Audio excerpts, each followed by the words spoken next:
All right. Hello, everyone. This is going to be a very short video, just kind of reiterating some of the things I've shown you in the past. We're going to go over some of the basic burgage plot designs and how well each of those work. Now, per my testing, veggies and apples are now producing around 45 per 0.25 Morgans. Just a quick recap on what the Morgan is. So we are using corpse pits to measure out a lot of these plots. And what you will see is that 2 corpse pits, like so, will get you exactly 0.5 Morgans. So each corpse pit is 0.25 Morgan. And we can use the farming tool to gather this information. There you go, 0.5 Morgan. So with a new patch, they brought veggies and apples to about 45 per 0.25 Morgan. And I have some very efficient designs that you've seen before, but I'm going to reiterate how to do them. People have said that they're not working, etc. What's happening is you guys are not fully understanding key points. One is orientation of how things are placed. You need to align things with the corner of the map. If you place a structure like this and it is not aligned, the corners are not aligned, it is going to have different snapping points, okay? So you need to make sure that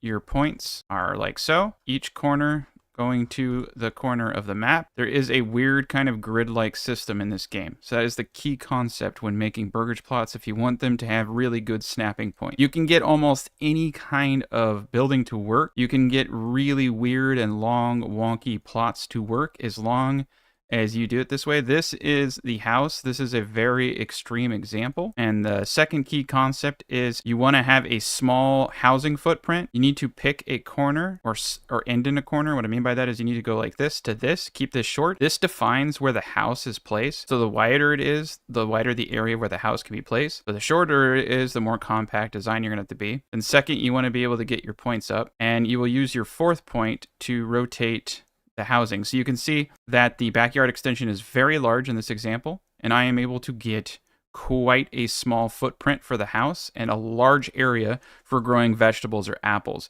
Now, I would never recommend doing veggies on a plot like this, simply because of how much back and forth there is. But for apples, you seem to be able to get away with larger plots. It's kind of interesting. This is not one of my favorites, but I just wanted to explain some key concepts. So there's really 3 designs, and they're all going to use 2x3 corpse pits.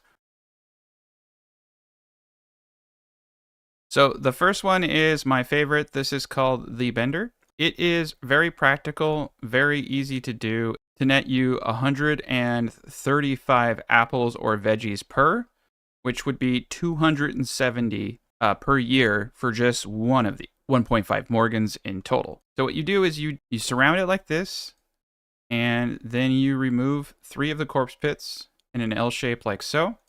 This is the most important part. Remember, you need to stick to the corner, either coming from a corner or ending in a corner. This is going to create the tight bond. So there's a few ways you can do this. Right? Let's try this method right here. Going into the corner, coming all the way up, letting it trace until it hits a point, and then coming over. And as you can see, as I'm moving the 4th point, I'm able to get a very tight area.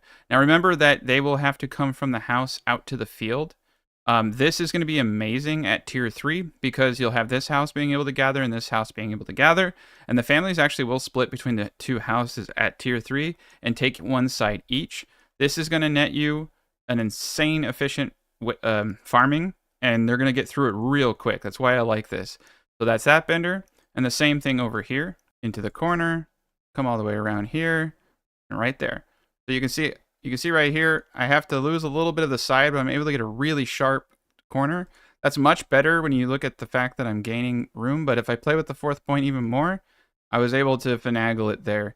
So you really just have to play with that 4th point. Sometimes I'll even move the 3rd point around to see if I can get something better, and that does help. But the reason that these are so sharp, like I said, is because of the orientation with the corners of the map. Very, very critical. So that is the bender design. What's awesome about the corpse pits is you can use these little circle parts to get everything going straight. There we are. So the second design is much, much easier. And what this is going to look like is right here, you can see sideways streets. I call this one the imperial. Now these are really great when you're trying to bunch them together so that you can get straight pathways, which will reduce a lot of walking. Very critical when you have a ton of these. It's also really nice because it just creates easier way for people to get around, and it kind of looks nice. It's one that I like. It's also 0.75 Morgan per. They're just a little bit harder than the bender. And depending upon where you have your angle, it's going to be a little bit harder to get things right. So basically just go corner to corner with the roads. These are really, really easy. And what you're going to want to do is take the same concept, wrap it around. You can see here, this is a very sharp, it's not working too well. So I'm going to go from here into the corner, down here, and I got a good one. Now you can see the backyard extension is all the way out there with the houses being a very small sliver.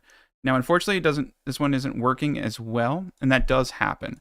So sometimes you do need to take just a wider girth at the beginning, come down, and that will usually fix it. So this isn't bad.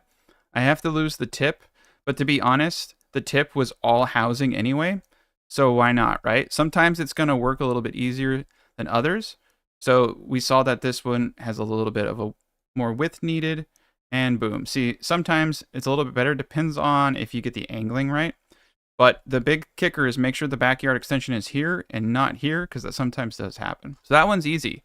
These ones with it going on a downslope, a little bit harder. It's not going to look as clean as that one, and you're going to lose a little bit of space. And so see, it doesn't like that. So let's go from here to here. And that's what these typically look like. Now, you aren't going to get as much relative to this one, but it's still a very effective plot. One thing you can do is play around with the third point and try to trace it and wrap it. Doesn't always work very well, but it can. Another thing you can do is try to get your points a little bit tighter, like so. This is actually better than the other one. It has more land, but it doesn't have a double house on it. And you really want those double burgage plots, because the more families you have, the faster they can farm this stuff and the less inefficiencies in their jobs. But you can play around with where you start these points. And you can see right here, I was able to get a pretty decent one. The backyard extension's right there. This is probably how I would do that. But you have to be a little playful with this one. It's much harder. Just remember to start or end in a corner, and it's going to be really, really easy for you to get these things to work. See, this is a really, really good one. This is a really, really good one. But that is the imperial bender. And then the other one is very straightforward. It is what we call the 6-pack. And I use this one for apples only, not veggies. I rather much use a bender or the imperial bender. But this is exactly what you think it is. It's just a massive, massive apple field. And because apples are a little bit different than veggies in how they're gathered, it's not entirely inefficient to have a design like this. And sometimes it's just nice to have one localized family. So start in the corner to corner, trace to the edges, just like that. So you can see a very, very small house footprint, massive amount of apples. And the reason this works is because it's aligned corner to corner. If it were not aligned corner to corner, you'll probably have a much bigger housing area. So you just have to kind of play around with this stuff. It's actually relatively easy. You can see over here, I'm using four imperial bender setups and 2 6-packs for apples. And I am pulling in, like I said, an absurd amount of food here. It's really, really easy. The patch increased the amount of time vegetation takes to grow. It takes about 5 years for veggies and apples to both hit their peaks. I've noticed this pretty accurately. You also have to take into consideration that if you don't have a family on a plot, it will not begin to it will not begin to plow veggies. So you might think you need like more vegetable farms and overdo it because a family just moved into a spot and you haven't accounted for the fact that it's going to take about 3 to 5 years for them to fully plow that field out. It does take time. They will produce. In the beginning years, you'll be seeing very little production, and it might freak you out that you need a lot more than you actually need. But I can guarantee you that eventually you will be at full production and you really do not need as much as you think. Anyway, thank you guys so much for watching and have a great day.